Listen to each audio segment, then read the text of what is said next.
kita teduhkan hati kita, kita datang kepada Tuhan. Bapa kami yang di surga, kami sungguh sangat mengucap syukur kepadamu Tuhan. Karena kami tahu Tuhan, sampai pada hari ini Engkau sangat baik bagi kami semuanya. Kami dapat merasakan, kami dapat menerima, dan kami dapat mengalami segala kebaikan-kebaikan Tuhan. Bahkan ketika keadaan kami kurang baik, Engkau tetap baik bagi kami Tuhan. Kami menyerahkan kepadamu Tuhan Yesus. Buat sebentar kami akan mendengarkan sabda firman-Mu. Kami rindu Tuhan Engkau menguasai hati kami. Engkau hadir di tempat ini. Engkau sepenuhnya ambil bagian semuanya Tuhan. Biarlah kiranya tangan-Mu yang penuh kuasa itu saat ini Tuhan terulur ke atas kepala kami dan Engkau yang mengurapi kami semuanya. Membuat kami bisa mengerti akan kebenaran firman-Mu dan terlebih lagi bisa melakukannya dalam kehidupan kami sehari-hari. Mari Tuhan, Kau pakai hamba-Mu untuk bisa menyampaikan apa yang Tuhan mau bagi kami semuanya. Supaya kami semakin bertumbuh dalam kebenaran dan pengenalan akan Engkau Tuhan. Berfirmanlah dalam nama Tuhan Yesus kami berdoa. Yang percaya mari katakan bersama, amin. Shalom Bapak Ibu. Ya, Bapak Ibu yang dikasihi Tuhan, saya terlebih dahulu menyapa juga jemaat yang online. Shalom. Buat kita semuanya juga yang ada di tempat ini, shalom. Ya, shalom. Ya, Bapak Ibu yang dikasihi Tuhan, tema kita bulan Desember ini adalah The Goodness of God. Ya, ini tema yang paling asik sebenarnya. Ya, tapi perlu kita memahami Bapak Ibu, ya, ketika ada tema ini bukan berarti kita belum mengalami kebaikan Tuhan atau akan mengalami kebaikan Tuhan. Tetapi justru sebaliknya, kita sudah mengalami kebaikan Tuhan. Ya, saya percaya dari Januari sampai kepada hari ini tanggal 15 Desember, ya kan, kita semuanya sudah mengalami apa yang disebut dengan kebaikan Tuhan. Ya, bukan hanya ketika kita dalam pergumulan, bahkan ketika kita diberkati Tuhan juga kita pasti merasakan apa itu kebaikan Tuhan. Tetapi yang kadang-kala yang menjadi persoalannya adalah ketika kita ada di dalam masalah, ketika kita ada di dalam pergumulan yang tidak kunjung datang apa yang disebut dengan solusi atau jalan keluarnya, apakah kita masih bisa berkata bahwa Tuhan itu baik? Apakah kita masih bisa berkata kebaikan Tuhan itu ada dalam hidup saya? Nah, melalui ayat yang diberikan oleh, gak bisa Gus. Oke. Ya. Temanya dari Mazmur 107 ayat 1, bersyukurlah kepada Tuhan sebab Ia baik, bahwasanya untuk selama-lamanya kasih setianya. Dalam ayat ini kita akan membahas secara keseluruhan, kita akan melihat ayat ini, bahwa di dalam ayat ini sebenarnya ada hal-hal yang luar biasa yang perlu untuk kita pahami bersama. Ya, sebelumnya kita lihat dulu, tolong saya dibantu aja deh Odi. Ya, lanjut. Ya. Nah, secara historis kita lihat terlebih dahulu, ya, secara historis kita lihat dikatakan dalam Mazmur 107, ya, ditulis setelah bangsa Israel kembali dari pembuangan di Babel. Ayat ini mengingatkan umat Israel tentang penyertaan Tuhan selama masa pembuangan dan kepulangan mereka ke tanah air. Ini adalah seruan untuk mengingat dan bersyukur atas pembebasan yang telah Tuhan berikan. Hampir sama juga nanti dengan kontekstualnya. Ini rata-rata semuanya mengenai ketika Tuhan menebus mereka dari tanah pembuangan. Di dalam Mazmur 107 ayat 2 dan 3, di situ dikatakan, biarlah itu dikatakan orang-orang yang ditebus Tuhan, yang ditebusnya dari kuasa yang menyesakkan, yang dikumpulkannya dari negeri-negeri, dari timur dan dari barat, dari utara dan dari selatan. Jadi jelas dikatakan bahwa dalam secara konteks historisnya dan juga kontekstualnya, bahwa sebenarnya Mazmur ini ditulis ketika bangsa Israel, ya, ketika orang-orang Israel sudah ditebus Tuhan dari perbudakan dan dibebaskan oleh Tuhan, ya. Nah, kalau kita melihat secara teologisnya, ayat ini menekankan sifat Allah yang penuh kasih dan kebaikan. Kasih Allah, kasih setia Allah atau hesed adalah tema utama dalam Mazmur ini, menunjukkan bahwa kasih dan kesetiaannya tidak pernah berakhir. Ini mengajak umat untuk selalu bersyukur kepada Tuhan karena sifatnya yang baik dan kasih setianya yang abadi. Jadi tema utamanya adalah sebenarnya kebaikan dan kasih setia Tuhan. Yang berikutnya kita akan melihat dari gramatikalnya, ya. Nah, ya, yang dari gramatikalnya, kalau teks aslinya berkata seperti ini, dari kiri ke kanan bacanya, ya, karena orang Ibrani sama juga dengan orang Arab. Beda dengan kita, kalau kita dari kanan ke kiri, ini dari kiri ke kanan. Dikatakan di situ hodu la Adonai kitob kile olam kasdo.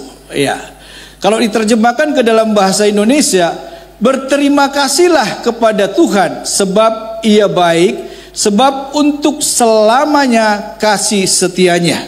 Kalau dalam gramatikal sebenarnya setiap kata itu harus diuraikan dan harus dilihat semuanya baru dibuat kesimpulannya. Sehingga kalau kita lihat dalam slide berikutnya, saya menyimpulkan secara gramatikal bahwa Mazmur 107 ayat 1 adalah ajakan yang mengungkapkan rasa terima kasih kepada Tuhan karena kebaikannya yang tidak hanya baik tetapi juga abadi dalam kasih setianya. Dalam struktur gramatikalnya, ayat ini menggunakan bentuk perintah imperatif untuk mengajak umat bersyukur karena dua alasan utama. Yang pertama, Tuhan itu baik dan kasih setianya kekal. Jadi Bapak Ibu yang dikasihi Tuhan, dari historis, dari kontekstual, dari teologinya, dan juga dari gramatikalnya, maka kita akan membahas kepada poin utama mengenai kebaikan Tuhan yang membuat kita ada dua hal yang harus kita pahami nanti setelah kita melihat kebaikan Tuhan itu. Slide selanjutnya tolong Odi, ya. Yang pertama, mengerti kasih setia Tuhan itu kekal. Yang kedua, bersyukur kepada Tuhan. Semua nanti akan diambil dari Mazmur 107 ayat 1 tadi, yang dikatakan tadi, bersyukurlah kepada Tuhan sebab Ia baik, bahwasanya untuk selama-lamanya kasih setianya. Kita akan lihat yang pertama, mengerti kasih setia Tuhan itu kekal. Dikatakan tadi secara teologis, ayat ini menekankan sifat Allah yang penuh kasih dan kebaikan. Kasih setia Allah atau hesed adalah tema utama dalam Mazmur ini, menunjukkan bahwa kesetiaannya tidak pernah berakhir. Ini mengajak umat untuk selalu bersyukur kepada Tuhan karena sifatnya yang baik dan kasih setianya yang abadi. Jadi Bapak Ibu, kita mengerti di sini bahwa kasih setia Tuhan itu adalah kekal. Kasih setia Tuhan itu bukan ketika bangsa Israel itu hanya ditebus Tuhan dari Mesir, bukan. Kasih setia Tuhan itu bukan hanya ketika mereka ada di padang gurun dipelihara Tuhan, bukan. Tetapi kasih setia Tuhan itu kekal. Kekal itu bisa dikatakan sampai selama-lamanya. Bahkan nanti sampai kepada akhir daripada segala zaman ini, kasih setia Tuhan itu tetap kekal. Kita akan lihat secara urutannya terlebih dahulu, ya. Bangsa Israel mengalami banyak kebaikan dan kasih setia Tuhan. Yang pertama, ini adalah contohnya, panggilan dan pemilihan Tuhan. Ini dimulai dari ketika Tuhan memanggil Abraham. Ya, cikal bakal daripada orang Israel itu adalah Abraham. Ketika Tuhan memanggil Abraham dan menjanjikan bahwa melalui keturunannya seluruh bangsa di dunia ini akan diberkati. Pemilihan ini adalah tanda kasih setia Tuhan yang khusus bagi Israel. Kenapa Abraham? Karena Abraham adalah kakek daripada Yakub. Ya. Dan Yakub mempunyai 13 anak. Tetapi 12 suku Israel yaitu para pria semua. Satu anaknya perempuan kan. Jangan kita berkata bahwa Yakub punya 12 anak. Kasihan anak perempuan gak dianggap. Anak Yakub itu 13. Tetapi secara aturan Yahudi, yang layak untuk meneruskan keturunan itu adalah anak laki. Jadi bisa dikatakan bahwa sebenarnya Yakub itu punya 13 anak, tetapi 12 suku Israel. Karena 12 suku itu semua dari anak yang laki. Ya. Nah dari situ panggilan pertamanya, terus kita lanjut penyelamatan dari perbudakan di Mesir. Nah yang kedua, salah satu bukti kasih setia Tuhan yang terbesar adalah saat Tuhan membebaskan bangsa Israel dari perbudakan di Mesir. Bisa nanti kita Bapak Ibu baca dalam Keluaran 12-14. Tuhan mengutus Musa untuk memimpin mereka keluar dari Mesir dan membelah Laut Merah agar mereka bisa keluar dari perbudakan. Ini menunjukkan kesetiaan Tuhan dalam menyelamatkan umatnya. Kita melihat di sini bahwa kalau Tuhan sudah berjanji, ya, Tuhan sudah berjanji kepada Abraham, maka tidak ada dikatakan di dalam Alkitab Tuhan tidak menepati janjinya. Bagaimanapun sulitnya itu, Tuhan pasti akan menepati janjinya. Tuhan tidak pernah lupa apa yang disebut dengan janjinya. Tetapi Tuhan selalu ingat apa yang disebut dengan janjinya kepada Abraham. Ketika bangsa ini sudah diperbudak di Mesir, Tuhan tetap ingat dengan keturunan daripada Abraham.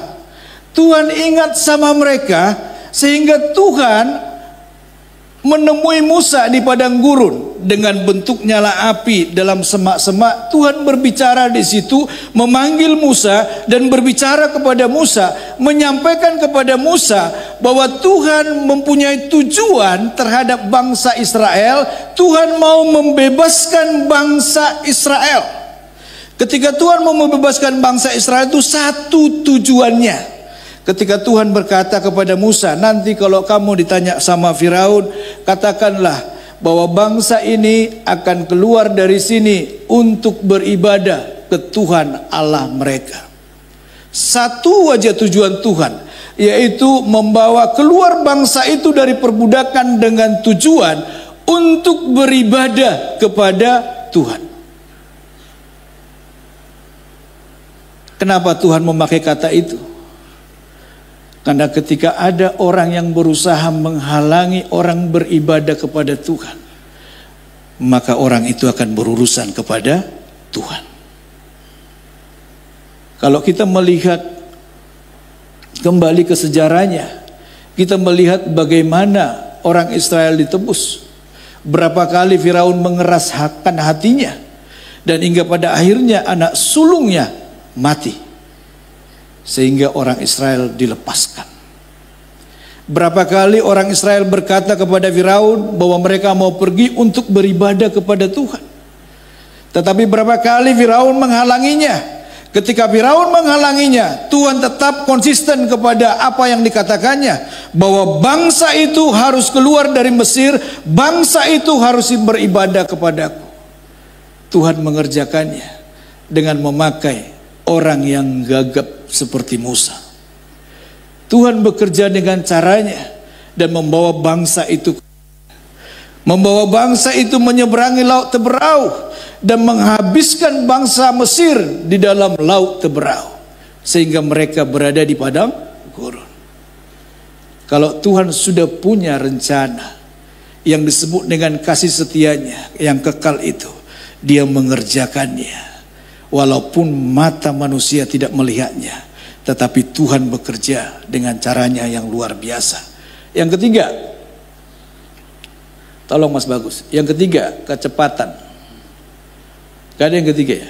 Itu pemberian hukum Taurat. Lihat, Tuhan memberikan hukum Taurat kepada bangsa Israel melalui Musa di Gunung Sinai.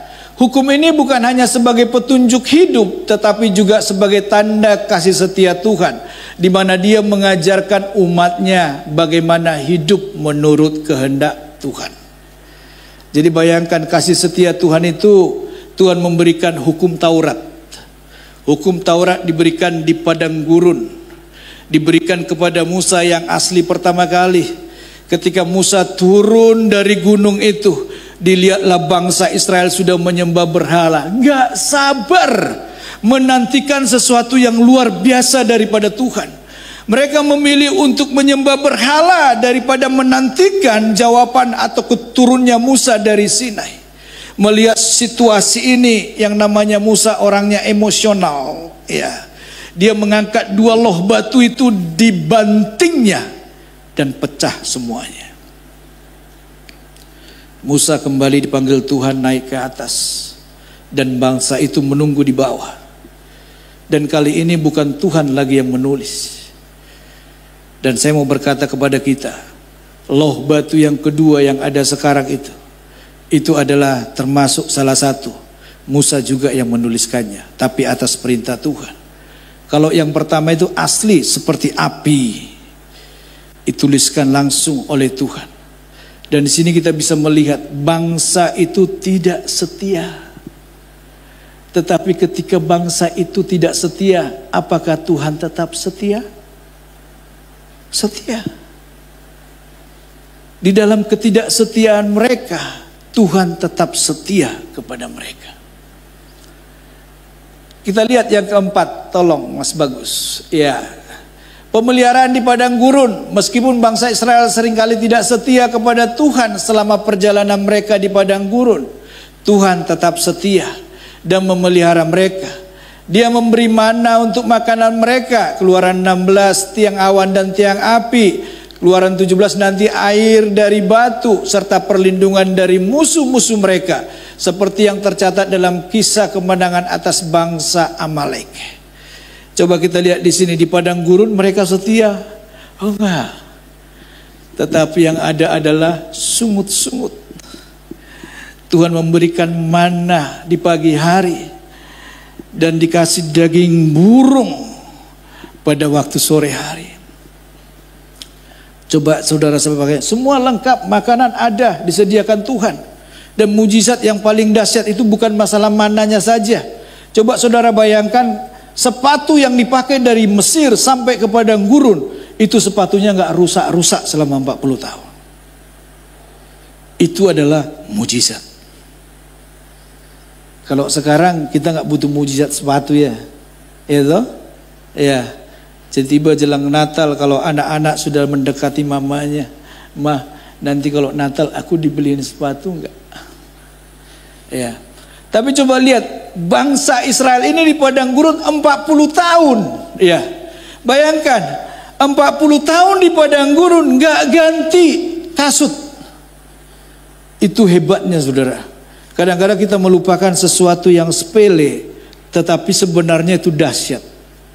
Bisa nggak saudara bayangkan 40 tahun sepatu itu awet? Saya jamin pabrik sepatu pasti tutup semua. Kenapa? Karena tidak ada yang beli sepatu. Sepatunya 40 tahun dipakai terus. Dan kita melihat yang berikutnya, yang kelima Gus, tolong Gus. Kemenangan atas musuh-musuh. Tuhan menunjukkan kasih setianya dengan memberikan kemenangan kepada Israel atas musuh-musuh mereka. Seperti dalam pertempuran dengan bangsa-bangsa di tanah Kanaan, dan kemenangan yang dipimpin oleh tokoh-tokoh seperti Yosua dan hakim-hakim Israel. Misalnya saat tembok Yeriko runtuh. Coba lihat, luar biasa Tuhan itu. Yang merobohkan tembok Yeriko siapa? Bangsa Israel? Enggak. Yang merobohkan itu adalah Tuhan sendiri. Sampai sekarang dibuat penelitian kenapa tembok itu bisa runtuh. Para peneliti tidak bisa menemukan tembok setebal itu, setinggi itu bisa runtuh hanya karena suara sorakan haleluya dan suara sangkakala. Masih tanda tanya bagi mereka. Kok bisa runtuh? Itu semua karena Tuhan. Yang keenam, janji pemulihan penebusan dan penebusan. Tuhan tidak hanya menunjukkan kasih-Nya dalam masa-masa damai, tetapi juga dalam masa penderitaan. Meskipun bangsa Israel sering berbalik dari Tuhan, Tuhan tetap setia terhadap janji-Nya untuk memulihkan mereka. Janji pemulihan ini tidak ditemukan dapat ditemukan dalam kitab nabi-nabi seperti Yesaya dan Yeremia, di mana Tuhan menjanjikan keselamatan, kedamaian yang akan datang serta kedatangan Mesias yang akan menebus umatnya. Kalau saudara baca di Yeremia, jelas pernah dikatakan di situ bahwa bangsa Israel murtad. Yeremia pasal-pasal awal dikatakan bangsa Israel murtad. Mereka meninggalkan Tuhan dan menyembah berhala. Tetapi setelah pasal itu nggak cukup sampai di situ. Tuhan dengan kasih setianya tetap menantikan bangsa itu bertobat dan kembali kepada Tuhan.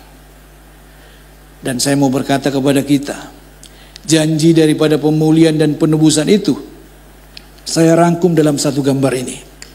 Tolong Gus. Nah, janji daripada pemulihan itu ada di semua gambar ini. Lihat yang pertama, di bulan Desember kita kenal yang disebut dengan lahirnya Tuhan Yesus. Ya, setelah itu pelayanan Tuhan Yesus. Dia bersama anak-anak di situ. Dia melakukan banyak mujizat. Dan setelah itu Yesus mulai mau disalibkan. Dia mengangkat salibnya sampai kepada penyalibannya. Dan setelah itu Yesus bangkit. Dan setelah Yesus bangkit, Yesus naik ke surga. Dan yang terakhir, dia akan datang kembali untuk kedua kalinya, mengangkat orang-orang percaya. Saya rangkum dalam satu gambar ini semua yang disebut dengan janji pemulihan itu. Kasih setia Tuhan itu sampai kepada hal seperti itu dirancangkan Tuhan. Tuhan tidak pernah repot dengan masalah-masalah pribadi yang kadang-kala kita repotkan. Tetapi Tuhan terus merancangkan sampai kepada kekekalan nanti. Makanya dikatakan tadi, kasih setia Tuhan itu kekal. Ini yang perlu kita mengerti dari ayat Mazmur 107 ayat 1 tadi. Bersyukurlah pada Tuhan sebab ia baik, bahwasanya untuk selama-lamanya kasih setianya. Kasih setia Tuhan itu kekal.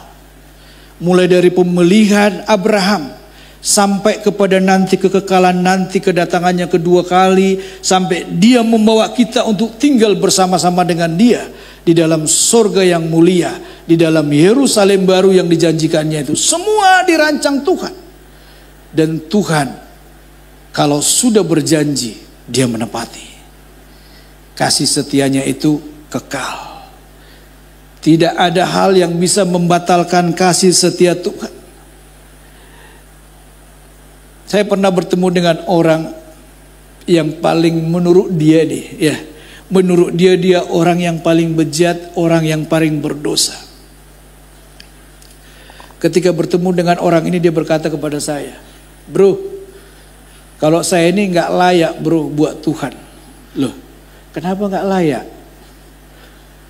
Karena kehidupan saya ini bejat. Keluar masuk penjara pernah. Melakukan kejahatan AUDO pernah. Kehidupan saya ini bejat. Lihat nih badan semua. Dikasih tunjuk tatonya. Ketika masuk, ketika keluar. Itu ada tanggalnya.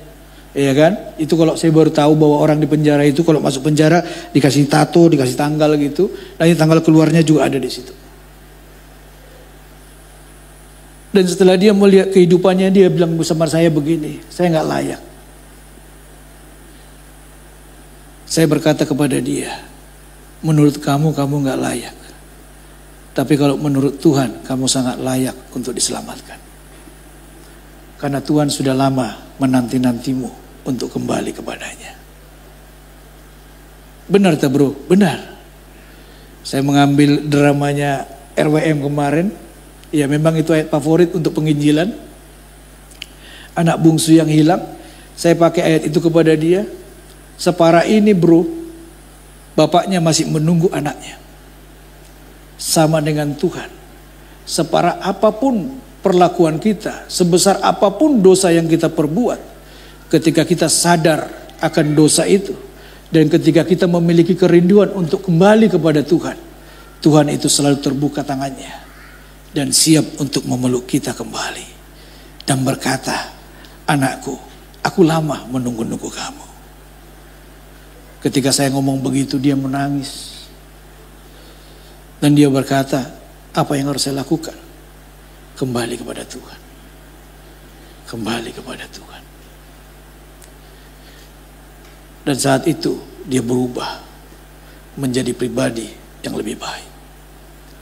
Saya mau berkata kepada kita semuanya, kasih setia Tuhan itu kekal. Ketika kita tidak setia, dia tetap setia. Ketika kita tidak setia dengan janji kita kepada Tuhan, Tuhan tetap setia kepada kita. Pernah nggak ketika kita nggak setia kepada Tuhan dengan janji kita kepada Tuhan, pernah nggak Tuhan itu berkata kepada malaikat, malaikat stop berkat buat dia? Nggak pernah. Tetap Tuhan mengalirkan berkat itu kepada kita. Tuhan gak pernah membuat persyaratan yang berat bagi kita. Kalau kasih setianya kekal itu apa adanya kita tetap dikasihi Tuhan. Tuhan tidak pernah melihat harus kita sempurna dulu baru datang pada Tuhan. Itu namanya impossible, karena sampai kapanpun kita tidak akan pernah sempurna dengan kekuatan kita sendiri. Yang bisa membuat kita sempurna hanyalah orang yang sempurna, yaitu Allah sendiri. Kita nggak akan pernah sempurna kalau terlampau banyak hal atau dalih yang kita buat untuk kita datang kepada Tuhan. Saya mau berkata kepada kita semuanya, semua alasan itu tidak berarti di hadapan Tuhan. Tuhan hanya akan tetap berkata bahwa Dia mengasihi kita dan Dia menantikan kita kembali kepadanya. Natal ini adalah kumandangnya. Kumandang kasih Allah itu yang akan kita bawa kepada orang-orang. Di bulan-bulan Natal ini kita banyak berbagi kasih kepada orang-orang. Membuat orang-orang itu menjadi tercengang-cengang. Kenapa tercengang-cengang? Karena mereka melihat bahwa melalui kehidupan anak-anak Tuhan itu, Tuhan bisa menjawab segala pergumulan-pergumulan mereka. Bapak Ibu, ada satu cerita. Ini ceritanya sedikit bisa dibilang agak konyol, ya kan? Begini, bulan November kemarin itu istri saya dengan satu soibnya, ya, berinisiatif, ya, karena kita setiap akhir tahun itu biasanya cuci gudang bahasanya toko sebenarnya, ya, lemari dilihat semua baju-baju yang sudah nggak muat, apalagi saya ini kan tambah besar gitu kan, ya udah gulung semua, kasih aja kepada siapa. Saya bilang kepada istri, terus dikumpulin dulu ya bang, taruh kardus. Ya taruh kardus aja nggak apa-apa. Dikumpulin, terus tiba-tiba soibnya bilang, mau ke kemana kan itu semua? Istri saya menjawab, biasanya kita kasih ke panti asuhan, atau kalau enggak kepada orang-orang yang mau. Ya, terus datanglah temannya soibnya bilang begini, gini aja, kita kirim ke Biak. Biak ke dalam sana lagi, masih ke pedalaman. Nah, di sana itu orang masih pada pakai koteka, belum pakai baju. Dikumpulkan semuanya, terus tiba-tiba istri saya itu tanpa ngomong sama saya, ya karena mama mertua itu dulu buka persekutuan doa di Baratajaya. Ya, persekutuan doanya lumayan besar, ya. Dan masih ada sisa-sisa peninggalan, yaitu kantong kolekte.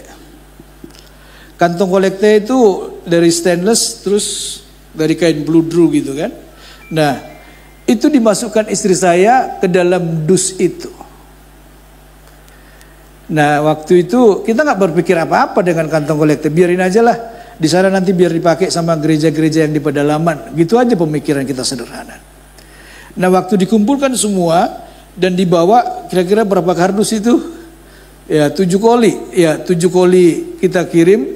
Dan semua ditanggung sama soibnya ongkosnya. Kalau saya nanggung ongkosnya, saya bilang nggak bisa. Ya. Akhirnya soibnya bilang, saya yang nanggung semua ongkosnya. Dikirimlah ke Biak. Waktu udah sampai di Biak, ya, terus tiba-tiba soibnya ini ditelepon sama orang Biak. Orang yang bisa dikatakan ada saudara-saudara kita seiman di sana, punya persekutuan di sana. Ditelepon, dia bilang begini, Bu, terima kasih banyak. Oh, kenapa? Dibilang gitu. Kami sudah lama berdoa buat kantong persembahan. Bahannya stainless, kainnya beludru. Coba bayangkan saudara. Makanya saya bilang tadi, kalau dibilang konyol kadang-kala ya. Kita nggak sengaja kok, ya kan? Kita nggak sengaja. Nggak ada unsur begitu, cuman karena kita nggak pakai lagi, ya buat apa disimpan? Gitu mungkin pemikiran istri saya. Mungkin ada yang di sana yang lebih membutuhkan. Ternyata di sana itu adalah orang yang sudah berdoa, karena mereka berpikir di mana kami bisa beli seperti itu. Papua loh ini, ya kan?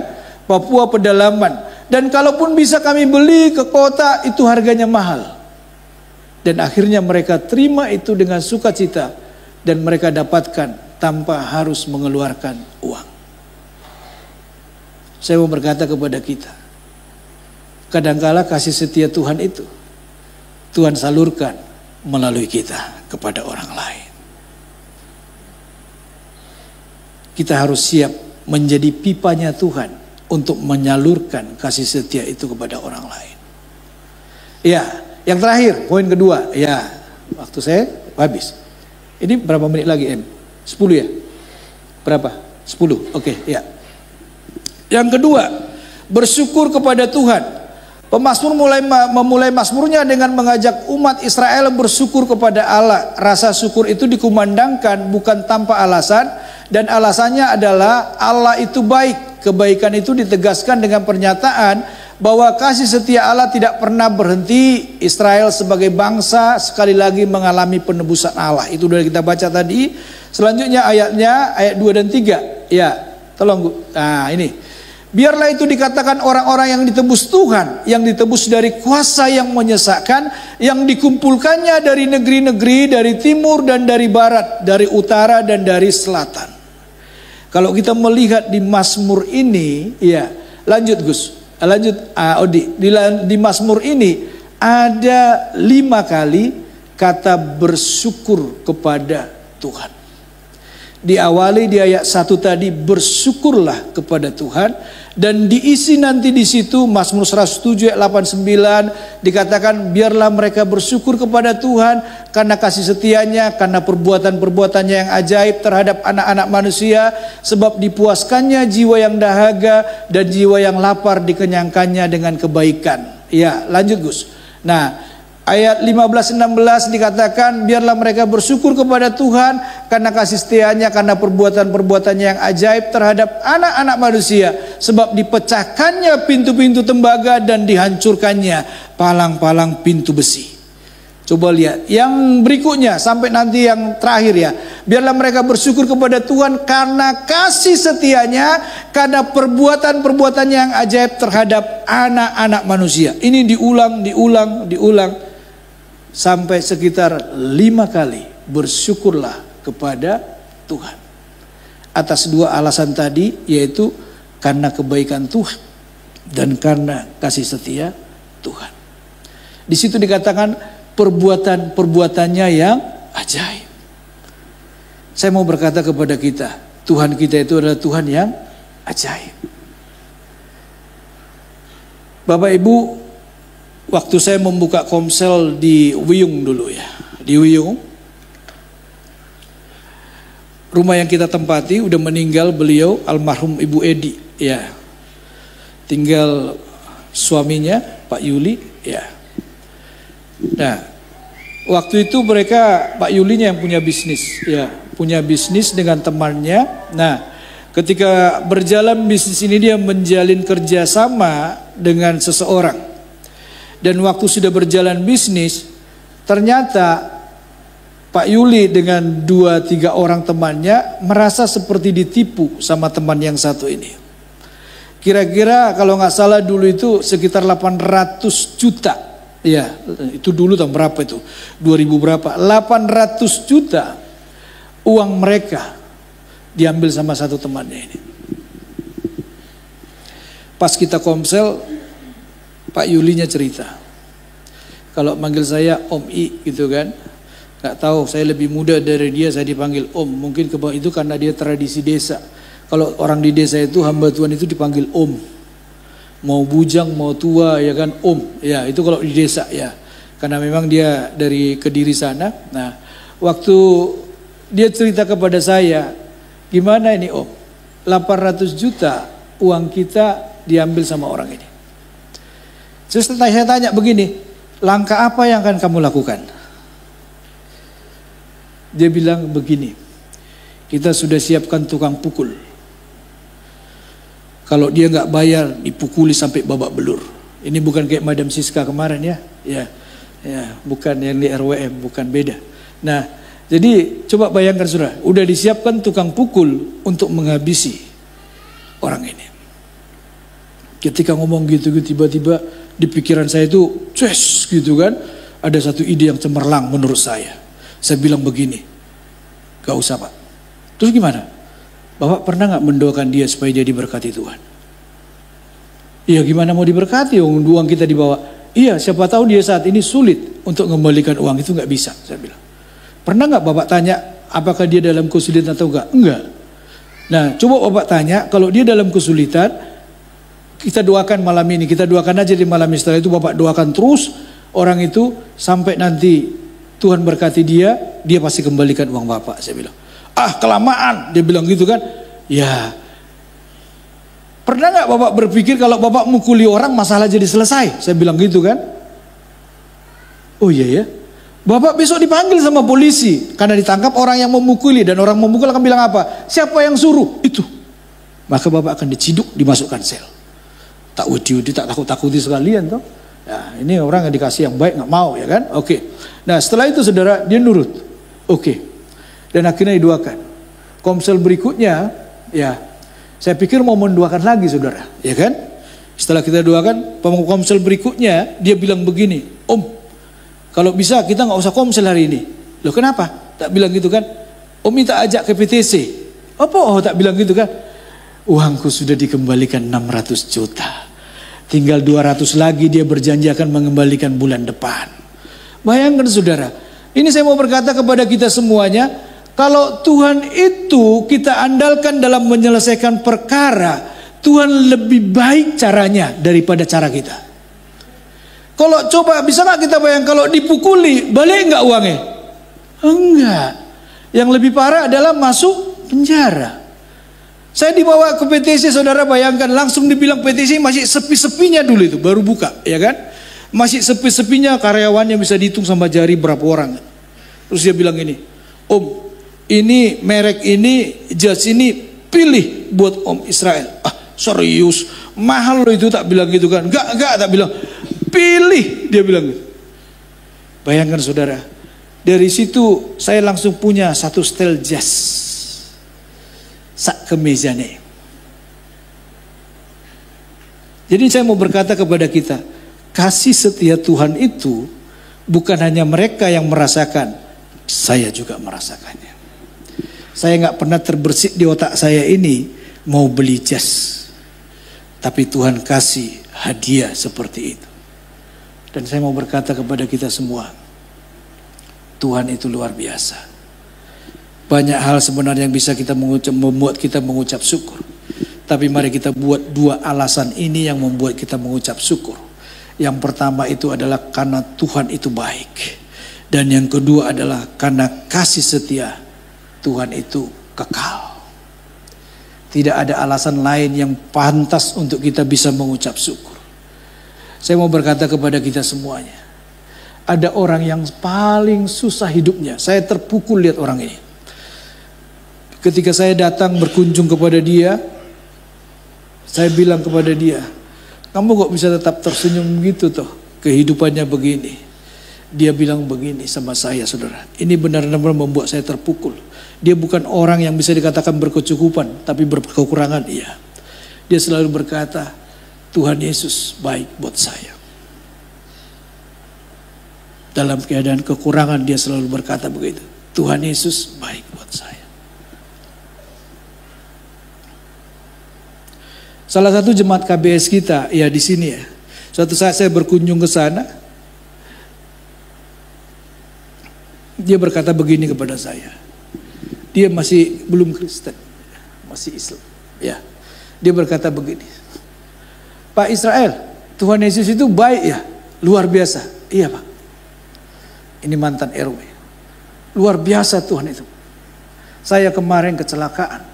Ini bapaknya apa KBS kita sama bapaknya ini bilang begini. Saya kemarin kecelakaan, tapi Tuhan itu baik. Kok bisa Bapak bilang Tuhan Yesus baik? Dia bilang, iya Pak. Saya kemarin ketika dipen semua, sekarang saya sudah sembuh Pak. Wow. Saya bilang sama dia, luar biasa. Terus barengan dengan itu 1 minggu berikutnya anak saya masuk rumah sakit yang sama sebenarnya. Ya di mana namanya di Kodam sini. Dan saya juga bercerita akhirnya. Kita cerita begini ketika dia cerita mengenai Tuhan Yesus. Saya bilang, iya Pak, Tuhan Yesus itu juga baik. Termasuk juga buat anak saya bilang begitu kan. Gimana ceritanya Pak? Dia bilang gitu. Begini Pak, saya ceritain engkelnya sama ototnya yang sobek itu, ya otot ligamennya sobek gara-gara latihan basket, nggak bisa jalan. Saya ceritain sama dia sampai di gift. Nah setelah gift lepas Pak, saya bilang sama dia, dokternya suruh pakai tongkat. Hari pertama mamanya dengan menyusahkan saya berkata seperti ini, Bang, nanti 1 tongkat dibawanya ke kelas, 1 taruh satpam. Iya kan? Maksudnya gini, nanti kalau dia pulang naik Gojek atau naik Grab, digrabkan gitu, 1 dibawanya dan 1 ditinggalkan di situ, ya kan? Besok ditukar lagi gitu. Pada waktu itu saudara, ya, Ekel hari pertama serius pakai tongkat. Hari kedua ada 1 teman yang juga pakai tongkat gitu. Mereka berdua dengan kompak saudara, ya, tongkat kan di sini biasanya, dia ke kiri. Bayangkan saudara jalan begini. Tongkat bukan taruh di sini, diseret. Itu hari kedua. Hari ketiga, tongkat tetap dibawa, bukan hanya jalan datar, naik tangga. Mamanya langsung di WA sama wali muridnya bilang begini, Bu, nanti kelasnya naik ke atas lagi ya, gak dibawa. Karena ketika Ekel sakit, kelasnya diturunkan ke bawah. Loh kenapa Bu? Ekel sudah bisa naik ke atas. Waktu saya dengar itu hari ketiga, saya jemput dia. Saya bilang sama Ekel gini, Papa dapat laporan, tadi kamu tidak pakai tongkat ke lantai atas. Dan turun juga tongkat cuman kamu seret. Kenapa? Jawabannya adalah, kaos yang dipakai Nail tadi. In Jesus, nothing is impossible. Anak kecil mengatakan seperti itu kepada bapaknya. Betul, kamu sudah sembuh? Saya bilang, sudah, saya sudah sembuh. Papa itu jangan khawatir. Dia bilang gitu, Papa aja disembuhkan Tuhan, gak jadi operasi ginjal. Masa saya gak bisa juga? Dia bilang, saya dikhotbah sama anak kecil saudara di mobil. Dan saya dengan sabar menjadi pendengar yang baik. Dia ulangi lagi, Papa, in Jesus nothing is impossible. Wow. Seninnya kita ke dokter memastikan semua apa yang dikatakan anak ini. Waktu ke dokter suruh tidur. Kamu kenapa nggak pakai tongkat? Tidur. Langsung kaki itu dipelintir, pong gitu, dibengkok-bengkokkan sama dokternya. Dan dokternya bilang sakit enggak. Terus dokternya bilang apa? Aturannya sampai akhir tahun ini belum bisa basket. Dan dokternya bilang bulan apa? Bulan Oktober ya. Bulan Oktober dia sudah bisa basket. Saya ceritakan ke bapak ini. Oh ya, sudah bisa Pak. Oh kalau saya masih menunggu apa? Pennya dilepas. Nah itu bedanya. Saya bilang sama bapaknya, sebenarnya kalau dokternya bilang kalau otot ligamen itu nggak bisa dipen. Gimana otot bisa dipen, ya kan? Itu cuman mengandalkan waktu yang lama sampai bisa nyambung lagi yang sobek. Dan yang kedua, mujizat. Dan anak ini yang namanya Ekel ini mengalami itu. Dan saya mau berkata kepada kita semuanya, banyak hal yang bisa membuat kita mengucap syukur. Mungkin kita masih dalam kekurangan, tetapi banyak hal yang bisa Tuhan membukakan mata kita untuk kita bisa melihat. Sebenarnya kita patut bersyukur kepada Tuhan. Enggak tema ini sebenarnya saya bilang tadi di depan, tema ini adalah tema yang sungguh sangat luar biasa. The goodness of God. Kita akan mengalaminya hari ini, ke depannya, ke depannya. Karena kebaikan Tuhan itu juga sebenarnya kekal. Bukan hanya untuk hari ini, tetapi untuk selama-lamanya. Mari kita datang kepada Tuhan, kita berdoa.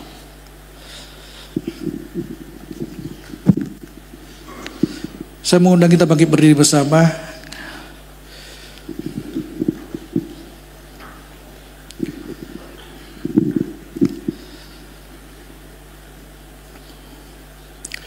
Iya, Bapa di surga, kami sudah selesai mendengarkan kebenaran firman-Mu. Saat ini Tuhan, hamba menyerahkan kepadamu kehidupan kami semuanya, bahkan dengan jemaat-Mu yang hadir pada hari ini, jemaat yang online juga Tuhan. Hamba menyerahkan kehidupan kami kepadamu Tuhan. Kami tahu ketika masa sulit itu datang dalam hidup kami, itu bukan alasan buat kami untuk bisa mengeluh dan tidak bersyukur. Sebab kesulitan itu tidak bisa Tuhan menghalangi kuasa-Mu bekerja dalam hidup kami. Tetapi justru sebaiknya dalam kesulitan itu Engkau sanggup bekerja. Engkau sanggup untuk menolong kami Tuhan. Kami tahu Tuhan Yesus, Engkau punya rancangan-rancangan yang dahsyat dan luar biasa. Hamba menyerahkan kepadamu Tuhan Yesus buat jemaat-Mu yang saat ini bergumul. Bergumul buat target akhir tahun ini Tuhan. Kami percaya Tuhan bahwa bagi Tuhan tidak ada yang mustahil. Tuhan sanggup menolong umat-Mu. Tuhan sanggup menolong mereka Tuhan, untuk mencapai target tersebut Tuhan. Dan hamba percaya juga Tuhan bahwa Engkau sanggup untuk memberkati kami semuanya dengan cara-Mu yang luar biasa. Kesulitan demi kesulitan yang kami alami, kami akan melihat berkat demi berkat yang akan Tuhan berikan dalam kesulitan-kesulitan tersebut. Bahkan ketika tubuh kami kurang sehat, kami sakit Tuhan, hamba berdoa dalam nama Tuhan Yesus, bangkitkan iman percaya kami, bangkitkan pengharapan kami, bangkitkan keberanian kami untuk datang kepada Tuhan, untuk percaya sepenuhnya kepada Tuhan, bahwa Tuhan sanggup untuk menyembuhkan kami. Karena kami tahu Tuhan, bagi Tuhan tidak ada yang mustahil. Biar Engkau juga Tuhan yang memberkati gereja kami ini. Kami percaya Kau sanggup memberkati dengan cara-Mu yang luar biasa. Kau punya banyak cara Tuhan, dan Engkau sanggup membuka pintu-pintu untuk memberkati gereja kami dan memberkati kami semua yang hadir di tempat ini. Semua beban pergumulan kami serahkan kepadamu Tuhan. Hanya Engkau yang sanggup untuk menolong dan memberkati kami. Terima kasih Bapa. Dalam nama Tuhan Yesus kami berdoa. Haleluya.